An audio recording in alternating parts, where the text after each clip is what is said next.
Hello and welcome, listeners. My name is Cameron Sizemore. Thank you for joining me today as I'll be telling you all about something that is near and dear to my heart. I want to start off by saying that what I will be sharing with you today is something that is graphic in nature and can be hard to digest and listen to. I'll be talking with you today about suicide prevention in the great state of Alaska. I don't want to deter you from thinking this information in this episode is only there to help Alaskans. It's being put out there to educate anyone who may have suicidal ideations, as well as those who are wanting to learn more on some ways we can be there for someone who may be in need of assistance. Through this podcast, I'll be covering information sourced from research that I've done on this topic, as well as some personal experiences with loss of very close friends from suicide. All right, time to get in the real stuff. I want to kick off with a story of personal loss that actually happened this month. A little bit of background. I'm in the Air Force, and when you first come in the Air Force and you're single, you move into dorms, pretty similar to dorms you would have at a college. When you hit the rank of senior airman, you typically get to move out of the dorms. So when I ranked up, I moved in with my buddy named Chris and his wife at the time, who I knew from the local car scene. They had a spare bedroom and let me rent it out for super cheap to let me pocket as much of my housing allowance as possible. So that was really awesome. But skipping forward some time, Chris and Julia separated from the Army, and they moved out of state, and I moved in with another friend. But Chris and Julia eventually split up. Chris was a decorated cavalry scout in the Army for about 6 years. He served a tour in Iraq as well as Afghanistan and saw the ugly parts of war, to put it gently. After getting out, he went back to school, got a degree, did some work, and then went back to school again to be certified as a massage therapist. I kept up with him on video games and Facebook for some while, but let's be real, life got in the way of our once close friendship, and although he's still like a brother to me, we just really didn't talk that much anymore. I went on and eventually got married and had kids, and he ended up having a kid of his own. And like I said, life happened. I want to say it's been probably 2 years, maybe more, since I had talked to this person that I used to hang out with literally every day for 2+ years. On April 19th, 2022, I woke up to see a text from one of my best friends, who I actually met through Chris, saying, "Hey man, I don't know if you've heard, but Chris has passed." I sat there in complete shock for a few minutes, knowing I still had to get ready for work, and I just felt a piece of myself disintegrate. At the time of writing this, I'm at a school for the Air Force doing some training, so I can't just take time off to take it in, or even leave to go to the funeral. But yeah, I went to class as normal, but I couldn't tell you a thing that was said in class that day. Chris weighed so heavy on my mind. So I reactivated my Facebook and I searched for his profile, which looks like it was deactivated. Googled his name and found his obituary. Sure enough, one of my best friends, someone who was like a brother to me, has passed away. Through some additional research, I had confirmed it was a suicide. I find myself questioning everything. Like, what if I was on Facebook still and he wanted to reach out to me, but he couldn't? What was the last conversation we had? Why didn't we keep in better touch? The list of questions goes on almost infinitely, and unfortunately at this point, all I can do is accept his decision and remember his life and the great times we had together.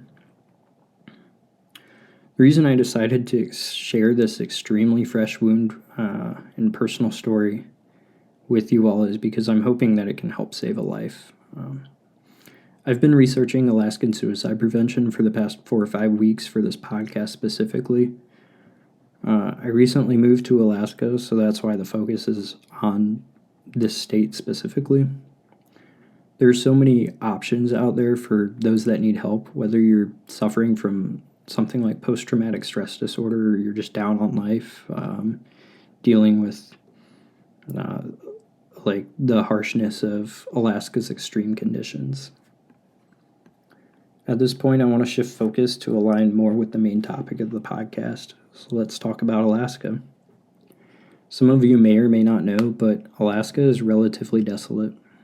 According to worldpopulationreview.com, Alaska has the 49th lowest population of any state or territory in the United States of America.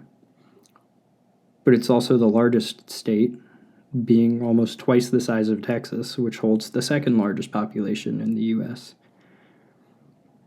Take a second to really think about that. With a population of about 720,000, over half of that population lives in 3 cities: Anchorage, Juneau, and Fairbanks. So where are the other 355,000 residents? Well, they're either in the 26 other cities and towns across Alaska with only over 1,000 residents, or they're spread out in even smaller villages or outlying locations. On top of that, on top of having such a low population, there's also pretty low resources for care, such as hospitals, clinics, or suicide prevention centers.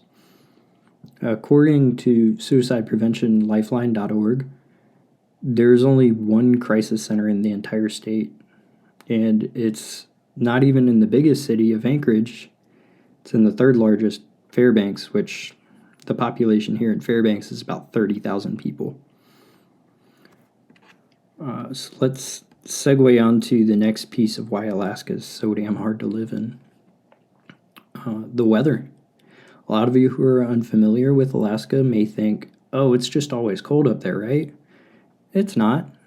The state is extreme not only because of the really harsh winters where it can hit negative 50 degrees before wind chill, but the summers can hit a brutal 90 degrees of just dry heat. This is just based off of what I've personally experienced since living in Fairbanks. If you do the quick math, the state gets an annual temperature swing of 140 degrees. That's pretty insane. 140 degrees. Also, fun fact, air conditioning is not a thing out here like central AC. For those hot days in like July and August, you can go to the local hardware store or wherever and buy one of the super overpriced portable AC units, but they're rarely available long enough on the shelves and don't stay in stock. Cool, so we covered population density and extreme weather. What else is there? The cost of living out here is ridiculously expensive. Supply constraints are a huge issue, especially if you live anywhere inland. Anchorage isn't as bad.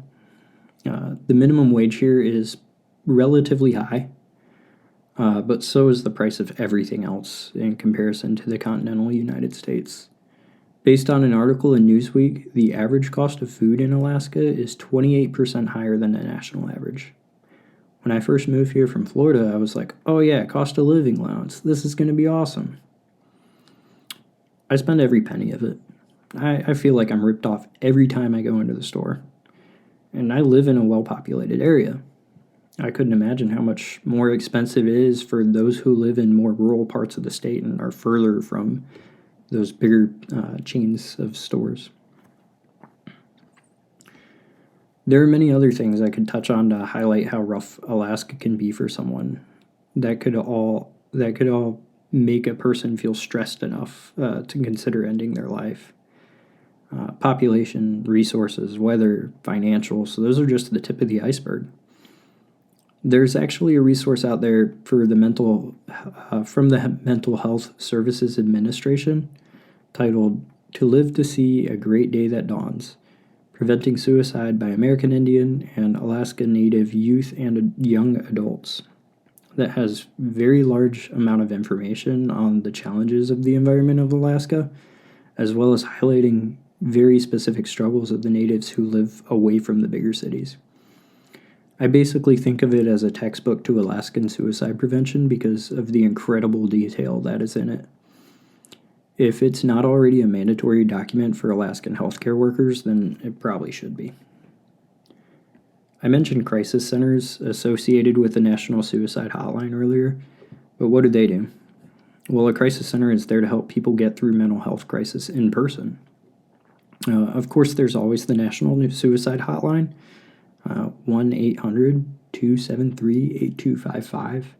A rapper named Logic even made a song titled by that phone number as a way to advertise it as a resource out there. If you haven't given it a listen, when you get through listening to this podcast, maybe look it up. Anyway, as mentioned, we have one care center in Alaska, and it's called Caroline, Alaska. They offer so many helpful resources to anyone that may be struggling with their mental well-being. They have a website, carolinealaska.com.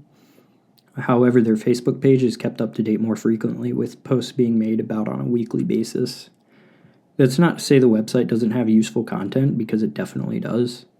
They have a page dedicated to knowing the signs of being at risk of completing a suicide for those of you who aren't sure whether someone you know could be going through some stuff. They also have another page specifically for success stories of Alaskans overcoming their suicidal ideations. Thankfully, suicide prevention is important to the Alaskan government as well.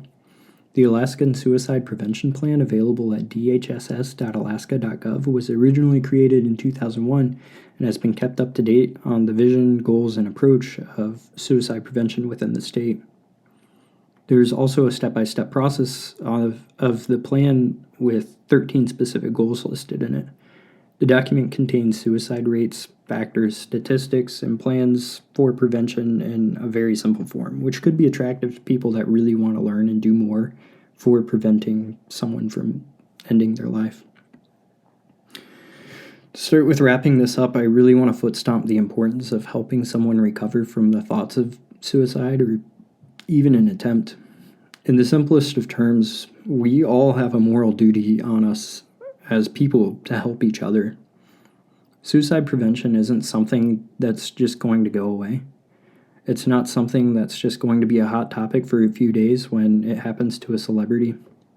It's something that we need to come together as a society and call out and take care of. I know it's incredibly tough to ask someone if they're thinking of hurting themselves. I've actually had to do it a few times within my Air Force career. And it really sucks, to be honest with you. It's scary. You never know how they're going to take it. You never know if they're going to say yes. And if they do, what do you do next if you don't know the next steps to take?